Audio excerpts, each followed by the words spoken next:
It's September 2025, and over the Baltic, the Cold War meets its digital successor. 3 Russian MiG-31s cross into NATO airspace above Estonia, a routine provocation they've flown dozens of times before.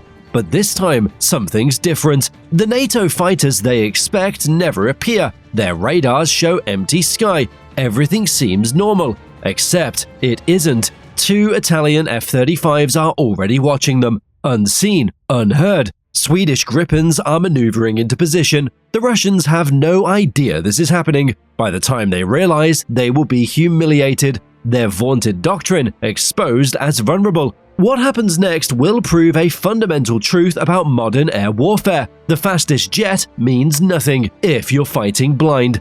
This is the story of how NATO turned data into dominance and demonstrated the gap between Cold War doctrine and network-centric warfare without firing a single shot. The MiG-31 Foxhound is one of the fastest operational combat aircraft in the world, Mach 2.8 capable, operating altitudes of up to 82,000 feet, combat radius extending 1,900 miles. Its Salson-M radar offers a 400-kilometer detection range, paired with R-37 missiles extending up to 300 to 400 kilometers for long-range intercepts. Speed and altitude have been Russia's doctrine since the Cold War. In short, think of the Foxhound as a Lamborghini with wings and lacking Italian elegance, a heavyweight fighter designed for speed and reach, not elegance and maneuverability. And for years, it worked. These provocation flights by Foxhounds and other Russian combat aircraft weren't random harassment. They were calculated intelligence gathering with multiple objectives. Test NATO response times, map radar coverage gaps, record communication protocols, probe for weaknesses in the integrated air defense system. But the most important objective? Normalization. Cross a border 50 times with nothing serious happening, and the 51st time feels routine. Make the West tired of scrambling jets. Turn airspace violations into background noise. And it had been working. Just months earlier, similar flights resulted in polite intercepts. NATO fighters would appear, maintain visual contact, escort the Russians back across the border. Professional courtesy between adversaries. The MiG pilots knew this playbook by heart. They expected the same pattern, a polite escort, no escalation, no complications. What they didn't know was that NATO had spent years preparing for this exact moment. The Combined Air Operations Center, CAOC, in Udem, Germany, orchestrated the response with silent coordination, directing assets via secure networks without alerting the intruders. This real-time C2 integrated data from multiple nations, ensuring seamless execution. It highlighted NATO's unified command structure in action. 1,200 kilometers away, operators tracked 3 contacts, transponders dark, heading west toward Estonian airspace. Nobody reached for the scramble button. This wasn't negligence. This was patience.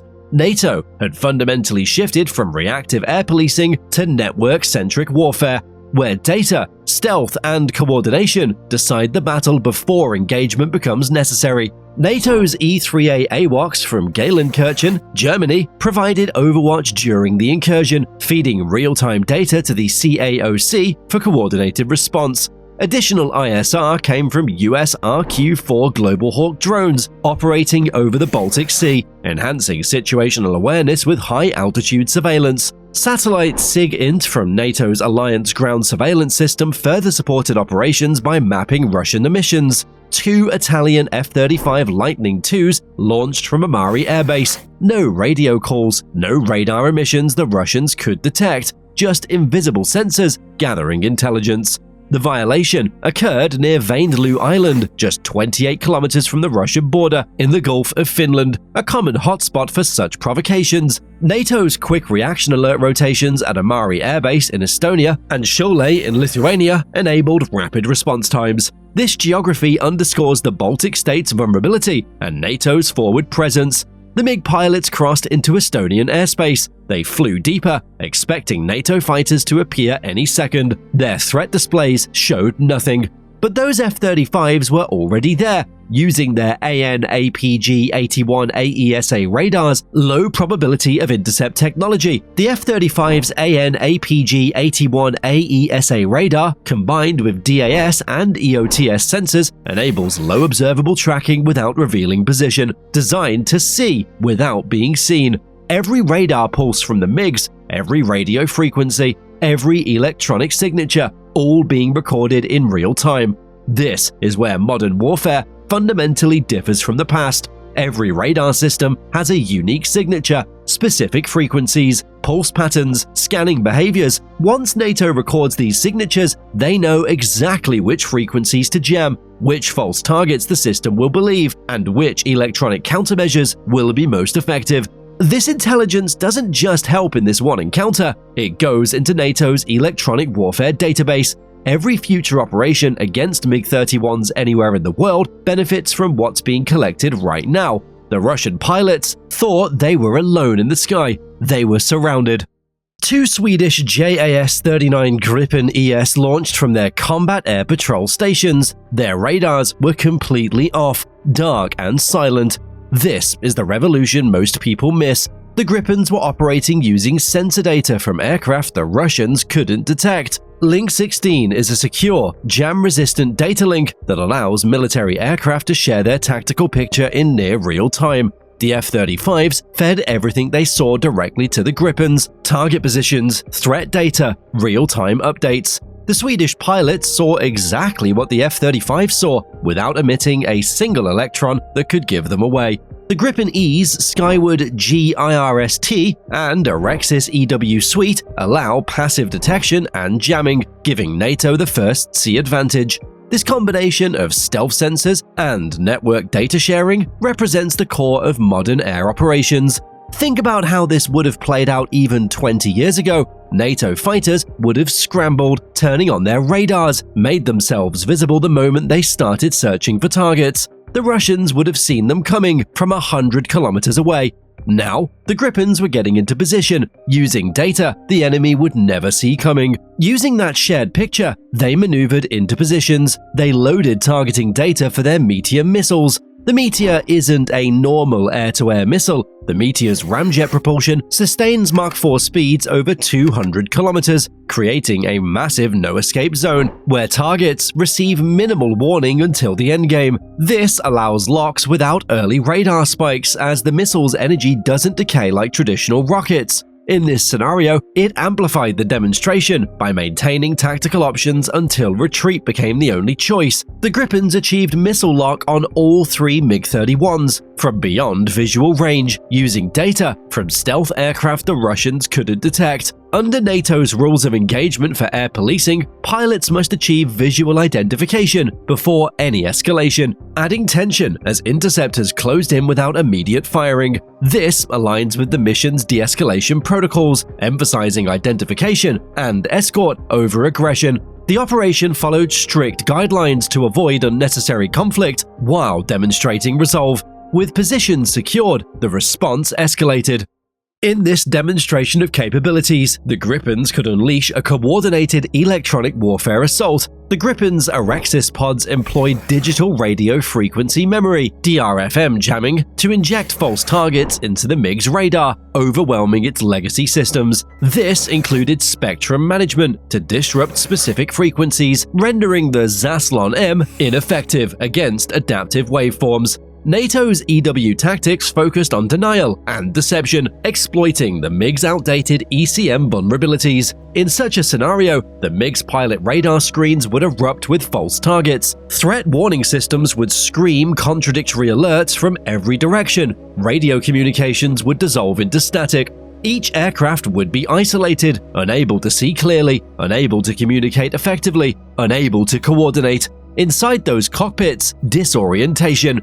Your instruments show hostile aircraft at multiple positions simultaneously, all contradictory. Your threat warning receiver indicates missile locks from directions your radar shows as empty. You try to radio your wingmen. All you hear is static. This is the effect of modern electronic warfare. You're not being engaged kinetically, you're being made operationally ineffective. your multi-million interceptor, with its powerful radar and long-range missiles, loses its primary advantages. You have limited clarity on where the enemy is, how many there are, or what weapons they're pointing at you. And you realize something alarming: whoever's doing this has complete control of the electromagnetic spectrum. The MiG-31's radar system was designed in the 1970s to track multiple targets at long range. Against modern electronic warfare, it became vulnerable. The same frequencies it used to see became potential vectors for jamming. Russian MiG-31 doctrine emphasizes high-altitude, radar-guided intercepts, heavily reliant on ground-controlled interception, GCI links for direction. By disrupting these communications through jamming, NATO exploited this core weakness, leaving the pilots isolated and unable to execute their speed-based tactics.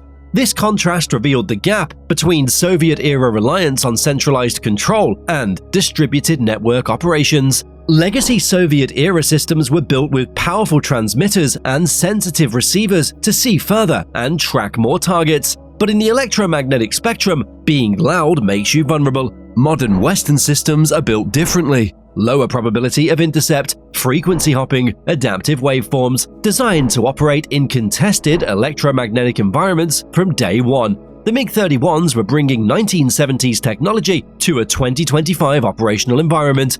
Then, cutting through on the emergency frequency, a calm Swedish voice: "You are under control. Return immediately to Russian airspace."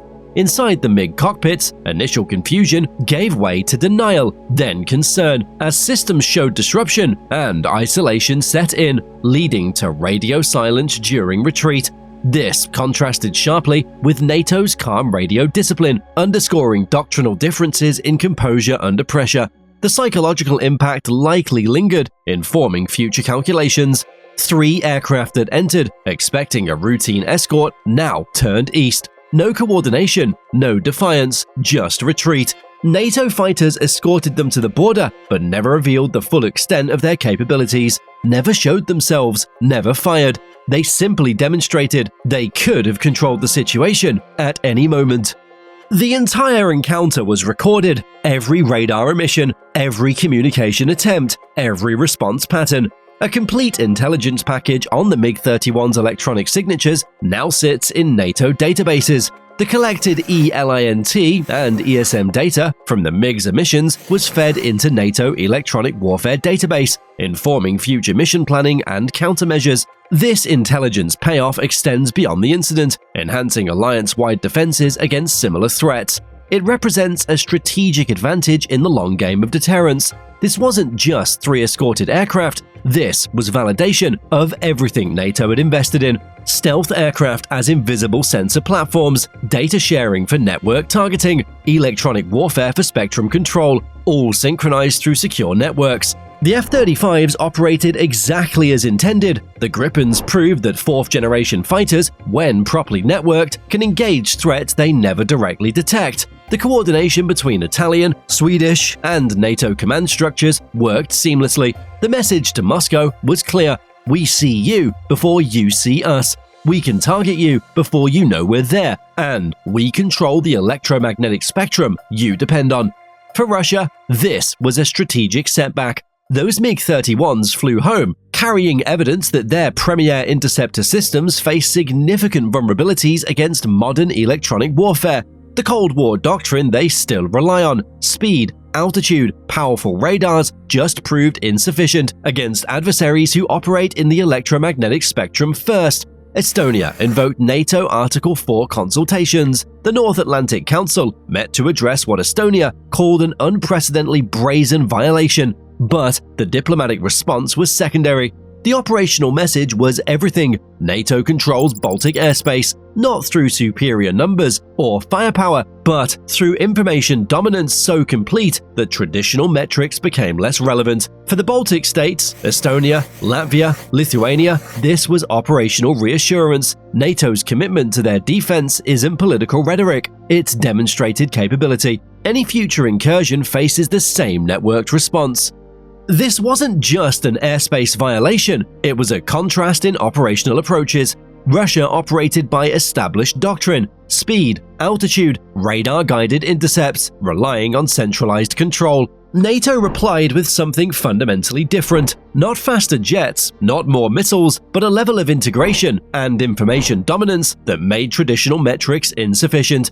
3 MiG-31 Foxhounds, Russia's fastest interceptors, escorted back not by kinetic engagement, but by data, not by superior aircraft alone, but by superior integration, not by shooting them down, but by demonstrating control of the battlefield. The Russians came expecting the operational pattern they knew. They discovered the operational environment had evolved completely.